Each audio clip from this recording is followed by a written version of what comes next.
Okay, so today we're going to get into some really quite challenging source material. Yeah, it's drawn from a detailed account, actually a YouTube transcript, looking at this specific, really tragic crime out of Kazakhstan. And our goal here isn't just to, list facts. We want to understand the timeline, sure, the people involved, but really dig into the insights from this narrative. What does it tell us? Exactly. About the human side, how the system responded, and maybe some unsettling takeaways. And the person at the heart of this story is Ayazhan Dilova, a young woman, just 19. With such a promising future, tragically cut short. So let's paint the picture the source gives us. We're talking Kazakhstan, right? Big country in Central Asia. Yeah, vast, diverse. And this particular story unfolds in Almaty, which is one of its major cities. A busy place. And Ayazhan, as you said, just 19 back in 2021. She was right at the end of her studies in fashion design. And what really stands out is her drive. I mean, even at 19, she wasn't just a student. She'd loved sewing design, apparently, since she was a kid. Right, and she was already working on launching her own brand. Yeah, Ayazhan, she planned to call it. And she wasn't thinking small either. Had ambitions to go international. Turkey was mentioned specifically. Wow. So she's juggling final year studies, building a brand, and holding down a part-time job. Exactly. Incredibly hardworking. And practical, too. Lived in a university dorm near her classes. Made sense. Saved time, money. Her family lived further out, apparently. Yeah, she'd visit them on weekends, but day to day, the dorm was her base. And her routine sounds, very predictable. Worked part-time, a few days a week. At a beauty salon, yeah. And always finished at 9 p.m. sharp. That's a key detail. And her habit was just straight back to the dorm after work. That was the pattern, yeah.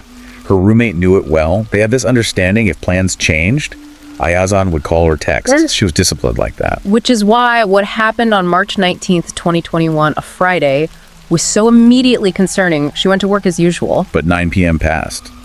No Ayazhan. 9:30, 10, midnight came around. Still nothing. No word at all. Nothing. And according to the source, her roommate is getting increasingly worried, obviously. This is just not like her. So the roommate does the right thing, goes to the police around midnight. Yep, reports her missing. But this is where the story takes a frustrating turn early on. Oh, what happened? The police were, pretty dismissive initially. Basically told the roommate, she's probably just out with friends. Wait it out. Wait it out? Seriously, after she missed her known curfew and wasn't responding? Yeah. No immediate action, which, looking back, feels like a critical delay. So the next morning comes, still no Ayazhan. Still nothing. So the roommate contacts her family. And they confirm she's not with them. Parents must have been frantic. Absolutely. Deeply concerned.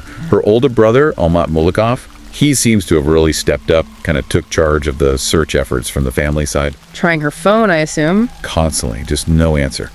So they all trooped down to the police station again, family, friends. And hopefully this time. Nope. More delays.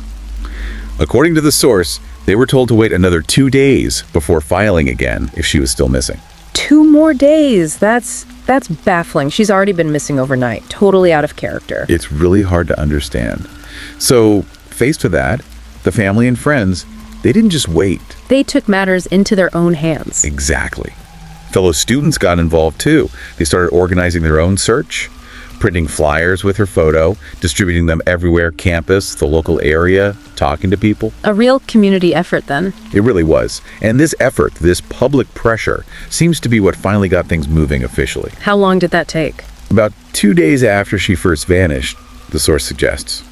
The public attention, the organized search, it seemed to force the police to take it seriously. Okay, so now the police are engaged. What do? They put out a call for volunteers to help search wider city areas. And crucially, they went to the beauty salon where she worked. Right, her last known location, to interview the staff there. Exactly. And that's where they got their first real leads.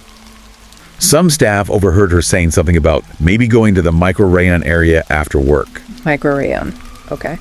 And others actually saw her get into a taxi right after her shift ended at 9. But here's the really critical bit. What? They saw a man get into the same taxi with her. They were seen talking. Staff weren't sure, though, if she was going home or to this micro-rayon place. Whoa, okay. A man in the taxi with her. That changes the whole picture. Police must have jumped on that. Absolutely. Focus shifted immediately to tracking that taxi, collecting CCTV footage along routes into microrayon, which the source says is in the southeast part of Almaty. And did the cameras show anything? They did. Footage confirmed she did go to microrayon with this man on the night she disappeared. Wow. And even more specific footage showed them entering an apartment building together. And they could identify the man from this footage. Yes. They got a name. Rakhman Berdibekov. And it turned out he owned the apartment they were seen entering. Okay, so now they have a suspect in a location. This is 2 days after she went missing, right? March 21st. That's right. Around 10 p.m. that night, police put together a team and headed straight for Berdibekov's apartment. What happened when they got there? Standard procedure. First knocking, calling out. Oh. But nothing. No response from inside. So they had to go in. They did. Forced entry. Broke down the door. And what they found inside. The source is quite explicit, isn't it? It is. It describes an absolutely horrific scene. Blood everywhere. Yeah. Scattered human body parts. Just unimaginable. The source even mentions experienced officers being deeply disturbed, needing to step out. Yeah, it gives you a sense of just how gruesome and violent it was. In the midst of this horror, they search the apartment. And they find him. Berdibekov. They find him hiding, yes. His reaction. Upon discovery, he immediately tried to kill himself. Stabbed himself in the neck with a knife. Oh my God. Police reacted instantly, stopped the bleeding, saved his life. But that act, trying to evade capture and then harm himself, pretty strong indicator of involvement. No kidding. So he's taken for medical treatment under guard. Right. Surgery, recovery. Police are waiting until he's stable enough to be questioned. And while he's recovering, the forensic work at the apartment must have been intense. Painstaking, collecting all the evidence. A major focus, obviously, was on the human remains. Identifying them. DNA testing confirmed, tragically, that it was Ayazhan. The source mentions the family had held on to this tiny sliver of hope. It might not be her. Makes a confirmation just devastating. And the details about the remains, they're incredibly disturbing. They really are.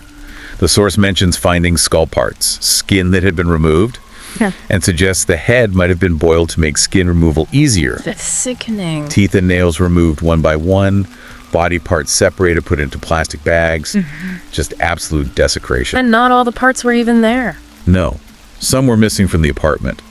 They were later found discarded in nearby trash disposal sites, as if trying to throw her away like garbage. Unbelievable cruelty. What did the police conclude from the scene?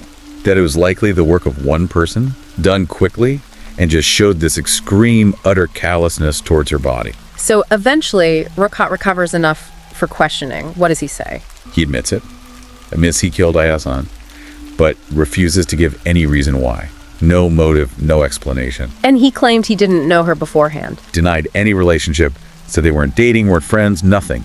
Just claimed no prior connection. Weird. So police dig into his background. What did they find? He was 28. Yeah, 28. There's this initial idea he might be a pharmacist, but it turned out that wasn't quite right.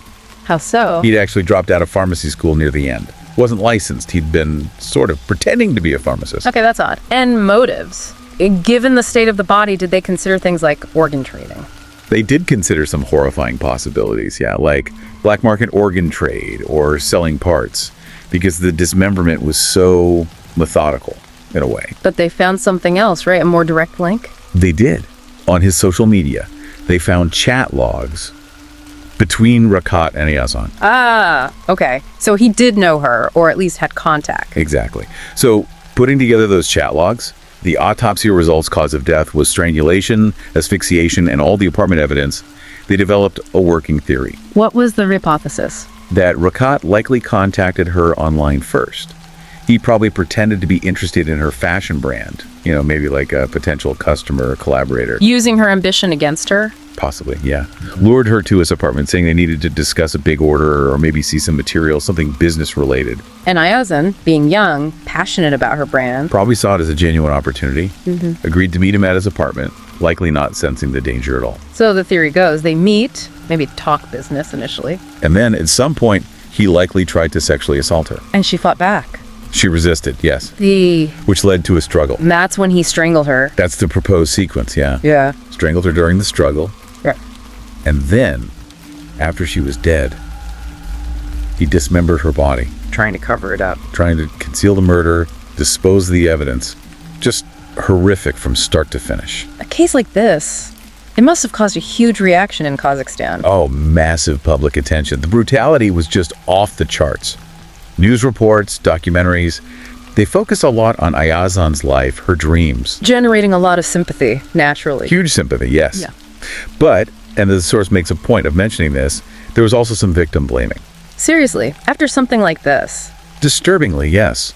Some people online or wherever started criticizing her for going to a stranger's apartment, saying her ambition, maybe wanting success or money, made her careless. Well, it's just awful, putting the blame on the victim. It sparked a lot of online arguments, as you can imagine.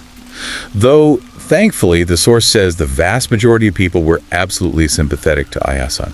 So, in the aftermath, Yeah. her remains were returned to the family. Yes. What could be recovered was returned. The source notes the sadness of it being incomplete for the funeral. A funeral was held in her hometown. Yes. Talgal village. Many people attended. And the legal process against Rakhman.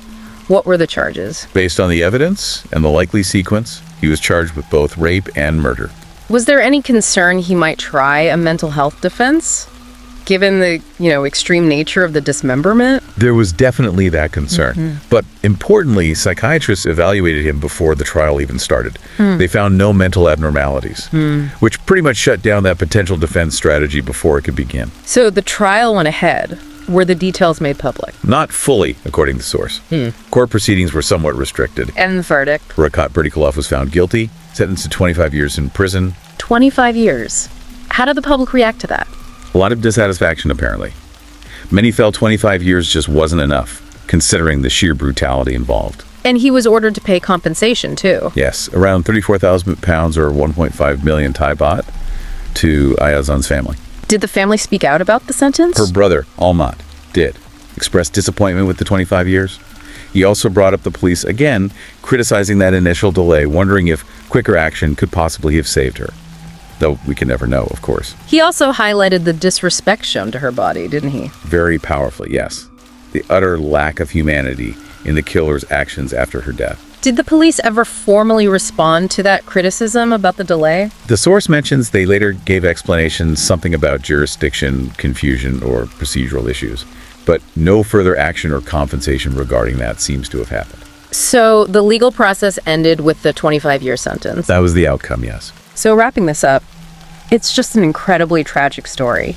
You have this bright, hardworking young woman chasing her dreams, Lured into a trap by someone seemingly exploiting that very ambition, and then subjected to unimaginable violence. the key things that stand out from the source. Yeah.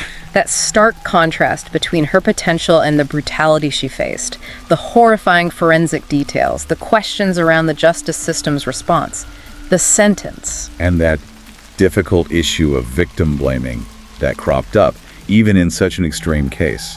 And here's a final thought, maybe something to chew on. The source really implies she might have been targeted because she was ambitious and putting herself out there professionally. It makes you think, doesn't it, about how you navigate pursuing your goals, especially maybe as a young woman, when danger can hide behind seemingly normal interactions. Yeah, it's this awful tension between needing to engage with the world to build your future and the potential risks that might involve.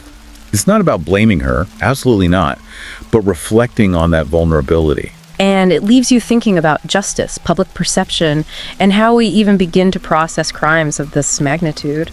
A really disturbing case, but drawing out these details helps us understand the full, devastating picture the source presents. Absolutely. Well, that concludes this deep dive.